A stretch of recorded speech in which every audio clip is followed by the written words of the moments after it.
بسم اللہ الرحمن الرحیم۔ السلام علیکم ورحمۃ اللہ وبرکاتہ۔ امید کرتا ہوں بیٹا آپ ٹھیک ہوں گے۔ آج اسلامیات کا لیکچر جو ہے بیٹا 7 ہے اور 10th کلاس بیٹا، اور ہمارا جو گزشتہ موضوع تھا بیٹا وہ حقوق العباد تھا اور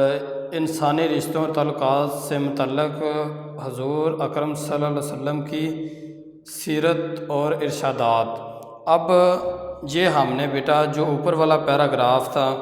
تقریباً یہ جو آدھا صفحہ تھا، یہ ہم نے جو 6 نمبر لیکچر تھا اس میں ہم نے بیٹا اس پہ ڈسکس کی تھی، اس پہ گفتگو کی تھی بیٹا۔ آج اس سے نیچے والا جو بیٹا ہے پوائنٹ جو ہے بیٹا انسانی حقوق اور حسن سلوک سے متعلق خطبہ حجۃ الوداع کے اہم نکات، یعنی یہ خطبہ سب سے پہلے تو اس کا دیکھے کہ یہ کب خطبہ ہوا تھا۔ یہ بیٹا 9 ذی الحج کو ہوا تھا بیٹا، اور اس میں یہ قصبہ نامی ایک اونٹنی تھی جس پر آپ صلی اللہ علیہ وسلم سوار ہو کر آپ صلی اللہ علیہ وسلم نے وہ خطبہ دیا۔ اس میں سب سے پہلے بیٹا تو اس پہ بات کرنی چاہیے کہ تقریباً بیٹا 1,40,000 صحابہ کرام اس وقت بیٹا موجود تھے جنہوں نے یہ خطبہ سنا، اور یہ آخری آپ صلی اللہ علیہ وسلم کا خطبہ تھا، اور جس کے بعد آپ صلی اللہ علیہ وسلم پھر علیل ہو گئے، یعنی بیمار ہو گئے، اس کے بعد پھر اس جہاں فانی سے رخصت ہو گئے۔ تو یہ اس کے حوالے سے بیٹا آج بات ہو رہی ہے کہ آپ صلی اللہ علیہ وسلم نے اس خطبے میں کیا ارشادات فرمائے تھے۔ تو اپنے آپ کی جو بک ہے اس کا پیج نمبر بیٹا 79 ہے بیٹا۔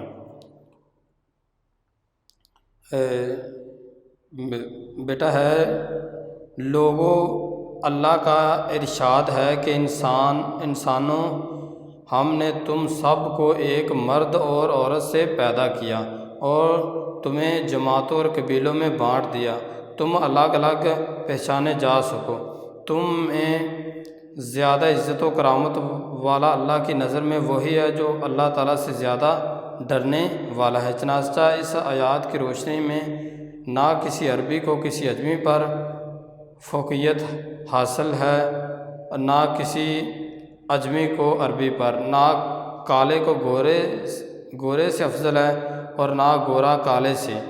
برتری اور فضیلت کا معیار صرف تقوی ہے۔ یہ جو پہلا سوال بیٹا لکھا ہے بیٹا انسانی مساوات کے حوالے سے خطبہ آپ صلی اللہ علیہ وسلم نے خطبہ حجۃ الوداع میں کیا ارشاد فرمایا۔ تو بیٹا یہ جو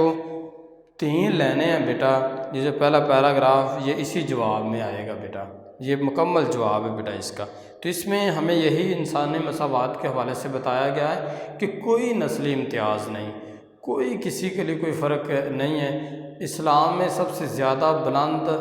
شخص وہی ہے جو اللہ تعالیٰ کے احکامات کے مطابق اپنی زندگی گزارتا ہے اور زیادہ سے زیادہ اللہ تعالیٰ سے ڈرتا ہے اور عبادت کرتا ہے، پھر اس کا تقوی کا معیار بہت بلند ہو جاتا ہے۔ آگے بیٹا دیکھیں، لوگوں تمہارا رب ایک ہے، سارے انسان آدم کی اولاد ہیں۔ اب تمام انسانوں کا رب ایک ہے اور تمام انسانوں کا جو باپ ہے وہ حضرت آدم علیہ السلام ہے، اور آدم کی حقیقت اس کے سوا کیا ہے کہ وہ مٹی سے بنائے گئے۔ یہ ہمیں جو لائن بیٹا بتائی جا رہی ہے بیٹا، اس میں غرور کے حوالے سے بات کہ غرور انسان کو نہیں کرنا چاہیے۔ انسان کی حقیقت کیا ہے کہ وہ مٹی سے بنایا گیا، جو انسان کے پاؤں تلے ہوتی ہے، اور انسان اس مٹی پہ چل کے آ رہا ہوتا ہے اور اسی مٹی سے وہ بنایا گیا ہے۔ اب فضیلت اور برتری کے سارے دعوے، خون مال کے سارے مطالبے اور سارے انتقام میرے پیروں تلے رون دے جا چکے۔ آپ صلی اللہ علیہ وسلم نے فرمایا کہ جو دعوے خون کے تھے، مال کے تھے، وہ سب زمانہ جاہلیت کے تھے۔ مطالبے اور سارے انتقام جتنے بھی لوگوں نے ایک دوسرے سے بدلے لینے تھے، انتقام لینے تھے، وہ سب اب آج سے ختم ہو گیا، کیونکہ آج اسلام آ چکا ہے، اور اسلام سلامتی اور رحمت کا دین ہے۔ آگے بیٹا ہے قتل عمد کا قصاص لیا جائے گا، اور قتل غیر عمد جس میں کوئی لاٹھی یا پتھر لگنے سے ہلاکت ہو جائے، اس صورت میں 100 اونٹ دیت مقرر ہے۔ جو اس سے زیادہ طلب کرے گا وہ زمانہ جاہلیت کے لوگوں میں سے ہوگا۔ تو اب سوال بیٹا یہ بھی آپ کو آ سکتا ہے کہ قتل عمد اور قتل غیر عمد سے کیا مراد ہے؟ تو یہ قتل عمد بیٹا اس کو کہتے ہیں کہ جو جان بوجھ کر قتل کیا جائے، مثلاً کسی انسان کو جان بوجھ کر اگر قتل کیا جائے تو اس کو قتل عمد کہتے ہیں۔ اور قتل غیر عمد کا مطلب یہ ہوتا ہے بیٹا کہ انسان جان بوجھ کے قتل نہ کرے، بلکہ جیسا کہ یہ آگے لکھا بھی ہوا ہے کہ جس میں کوئی لاٹھی یا پتھر لگنے سے ہلاکت ہو جائے، یعنی انسان مارنا نہ چاہتا ہو لیکن اچانک اگر وہ پتھر کسی مثلا درخت کو مارتا ہے، وہ پتھر کسی جا کے انسان کو لگ جائے، اگر اس کی موت واقع ہو جائے تو اس کو قتل غیر عمد کہتے ہیں۔ تو یہ اس میں بیٹا فرق ہے۔ تو اس کی دیت جو ہے بیٹا وہ 100 اونٹ ہے بیٹا، جو اس سے زیادہ طلب کرے گا وہ زمانہ جاہلیت کے لوگوں میں سے ہوگا۔ دیکھو آگے آپ صلی اللہ علیہ وسلم فرما رہے ہیں کہ دیکھو میرے بعد کہیں گمراہ نہ ہو جانا، آپس میں ہی گردنیں مارنے نہ لگو۔ یہ جو لائن بیٹا ہے اس میں یہ ہوتے کہ تم آپس میں جھگڑا نہ کرنا، جیسا کہ آج بدقسمتی سے مسلمانوں کے اندر فرقہ واریت بہت زیادہ بیٹا عروج پہ ہے۔ ہر فرقے والا اپنی بات کو زیادہ منوانے کی کوشش کر رہا ہے، جس کی وجہ سے عالم اسلام ایک دوسرے سے دست و گریبان ہے۔ تو بتانے کا یہ مقصد ہے کہ نبی کریم صلی اللہ علیہ وسلم کو اس بات کا ڈر تھا، اور آپ صلی اللہ علیہ وسلم نے اپنی حیات مبارکہ میں کہہ دیا کہ قیامت کے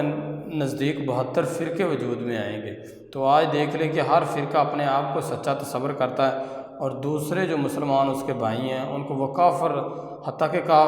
کافر کے الفاظ استعمال ہو رہے ہوتے ہیں ان کے لیے۔ تو اس میں گردنیں مارنے لگو، دیکھو میں نے حق پہنچا دیا ہے۔ یہاں پہ آپ صلی اللہ علیہ وسلم فرما لیں کہ میں نے حق جو اللہ تعالیٰ کی طرف سے قرآن مجید نازل ہوا تھا وہ میں نے صحیح سلامت آپ لوگوں تک پہنچا دیا ہے۔ پس اگر کسی کے پاس امانت ہے رکھوائی جائے تو وہ اس کا پابند ہے کہ امانت رکھوانے والے کو پہنچا دے۔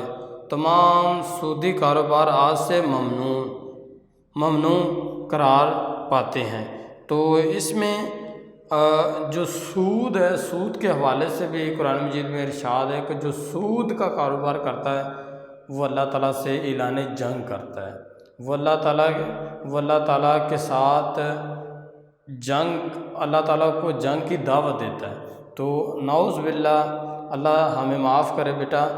کہ اللہ تعالیٰ کے ساتھ کون جنگ کر سکتا ہے؟ اللہ تعالیٰ وحدہ لا شریک ہے، اللہ تعالیٰ تمام جہانوں کا بادشاہ ہے، تو اس بادشاہ سے کون جنگ کر سکتا ہے؟ تو جو سود کا کاروبار کرتے ہیں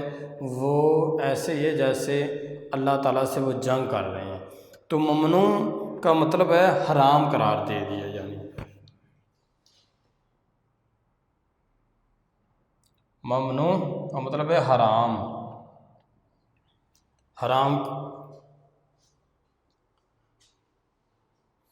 آگے بیٹا ہے اور اس میں بیٹا امانت کے حوالے سے یہ بات پیچھے جو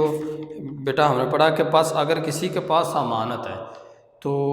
اب امانت کے حوالے سے آپ صلی اللہ علیہ وسلم نے فرمایا کہ اگر کوئی بات کسی سے سن لے، نیکی کی بات جو ہوتی ہے، تو اس کا یہ فرض بنتا ہے کہ جو اس وقت جو انسان موجود نہ ہو تو اس تک یہ امانت پہنچانا اس کا یہ فرض ہوتا ہے۔ یعنی ایک ایسے لگا لیں، مثال میں آپ کو دیتا ہوں بیٹا، جیسے کہ کلاس میں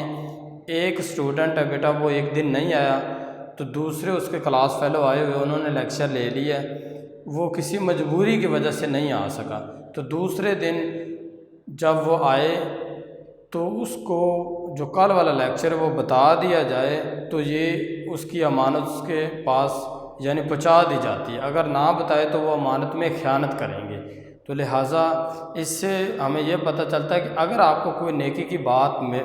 پتہ چلے یا اگر آپ نے پڑھی یا کسی سے سنی ہے تو آپ کو چاہیے کہ وہ امانت اپنے دوسرے بھائیوں تک لازمی پہنچائے تاکہ نیکی کے کام کا تسلسل برقرار رہے۔ پس اگر کسی کے پاس امانت رکھوائی جائے تو وہ اس کا پابند ہے کہ امانت رکھوانے والے کو امانت پہنچاتے۔ اس سے دوسری بھی امانت لگایا جا سکتا ہے اندازہ کہ یہ جو مال و دولت ہے جو انسان ایک کسی کے پاس رکھوا دیتا ہے تو اس کو چاہیے کہ وہ جس کی امانت ہے اسی کو اسی طرح لوٹائے جیسے اس نے اس کو امانت جب رکھوائی تھی، تو بالکل اتنا ہی مال ہونا چاہیے، اس سے کم و بیش نہیں ہونا چاہیے، کم اور زیادہ نہیں ہونا چاہیے۔ آگے تمام سودی کاروبار آج سے ممنوع ہیں، تو تمام جو سود کے کاروبار ہے وہ اللہ تعالیٰ کے نبی نے فرمایا کہ زمانہ جاہلیت میں لوگوں سے سود لیا جاتا تھا، جو آپ صلی اللہ علیہ وسلم کی نبوت سے پہلے کا زمانہ تھا، تو اس میں غریب لوگ سود دیتے دیتے اپنی زندگی سے ہاتھ دھو بیٹھتے تھے اور اپنا تمام تر مال اسباب سود کی نظر ان کا ہو جاتا تھا۔ تو اسی وجہ سے آپ صلی اللہ علیہ وسلم نے فرمایا کہ سود کو اللہ تعالیٰ نے حرام قرار دیا ہے، یہ ناجائز منافع ہوتا ہے، یہ جائز منافع نہیں ہوتا ہے بلکہ یہ حرام منافع ہے۔ آگے دیکھو بیٹا، لوگوں خدا نے میراث میں ہر وارث کا جدا گانا حصہ مقرر کیا، یعنی وراثت جو ہوتی ہے جس میں ایک باپ جو ہے اس کی آگے اولاد، اس کی بیوی، اس کے بیٹے اور اس کی بیٹیوں میں اس کی جائیداد تقسیم ہوتی ہے، تو ہر ایک کو اس کا حصہ دینا چاہیے، جیسا کہ قرآن مجید میں تفصیل سے بیان ہے، اسی طرح حدیث مبارکہ میں اس کی شرح لکھی گئی ہے۔ تو نبی کریم صلی اللہ علیہ وسلم نے کہا کہ ہر ایک کو اس کا بنیادی حق دینا چاہیے۔ ہمارے عرف میں آج بھی جو بیٹیاں ہوتی ہیں ان کو وراثت کے حقوق سے محروم کر دیا جاتا ہے۔ بیٹے جو ہوتے ہیں وہ اپنے حقوق لے لیتے ہیں، لیکن بیٹیاں شرم کی وجہ سے وہ اپنے حقوق نہیں لے پاتے، جس کی وجہ سے وہ بہت زیادہ گمراہی کے اندر چلے جاتے ہیں۔ آگے اس لیے اب وراثت کے حق میں 1/3 سے زائد کوئی وصیت جائز نہیں ہے، یعنی صرف 1/3 آپ وصیت کر سکتے، کسی کو اگر مال و دولت دینا اس سے زیادہ نہیں دے سکتے، کیونکہ وہ جن کا حق ہے ان کو دینا چاہیے۔ یہ باپ کے حوالے سے بات ہو رہی کہ وصیت اس کو جائز وصیت نہیں 1/3 سے زیادہ جو ہے۔ تو جان لو کہ لڑکا اس کی طرف منسوب کیا جائے گا جس کے بستر پر وہ پیدا ہوگا۔ یہ جو مثلا جس کے بستر پر وہ پیدا ہوا ہے، ولادت اس کی ہوئی، وہی اس کا اصل ماں باپ ہوگا۔ جو دوسرے ہوں گے وہ اس کے جنہوں نے اڈاپٹ کیا ہوگا، جنہوں نے لے پال اس کو مثلا لیا ہوگا اپنی مثلا نسل انکریز بڑھانے کے لیے، تو وہ اصل باپ کے نام سے پکارا جائے گا، یعنی جو اس کے ولادت کے سبب بنے تھے والدین، مثلا اس کی اصل ماں جس نے اس کو جنم دیا، اور جو باپ جو اس کی ولادت کا سبب بنا وہ اس کے باپ ہو گئے، جو اس کو لے کے پالتے ہیں، اس کی پرورش کرتے ہیں، وہ اصل باپ نہیں ہوتے۔ یہ قرآن مجید میں بیٹا ارشاد ہے کہ خدا نے جان لو کہ لڑکا اس کی طرف منسوب کیا جائے جس کے وہ بستر پر پیدا ہوا ہے، یعنی جو اس کی پیدائش کے سبب بنے، اور جس پر حرام کاری ثابت ہو اس کی سزا سنگ ہے۔ سنگ کا مطلب ہوتا ہے سنسار کر دینا، یعنی سنسار اس کو کہتے کہ اگر کوئی مثلا حرام خوری کا مطلب یہ ہوتا ہے کہ اگر کوئی زنا کرتا ہے، اگر وہ شادی شدہ ہے، تو اس کو جو اسلام نے سزا اس کے مقرر کی ہے وہ یہ ہے کہ اس کو زمین میں گاڑ دیا جاتا ہے اور لوگوں سے کہا جاتا ہے کہ اس کو پتھر مار مار کے ہلاک کر دو۔ اس کو کہتے ہیں سنگ کرنا، یعنی سنگسار کرنا، یعنی پتھروں کے ساتھ اس کو مار مار کے اس کو ایسے ہی قتل کر دینا اور ایسے اس کی مثلا اس کی قبر بنا دینا، اس کو کہتے ہیں سنگ کرنا۔ تو آج ہم نے بیٹا خطبہ حجۃ الوداع کے حوالے سے نبی کریم صلی اللہ علیہ وسلم کے ارشادات کی روشنی میں ہم نے گفتگو کی ہے، اور اس میں ہم نے 2 سوالات پر بھی بات کی ہے بیٹا، اور امید کرتا ہوں بیٹا آپ کو سمجھ آ گئی ہوگی۔ اللہ حافظ۔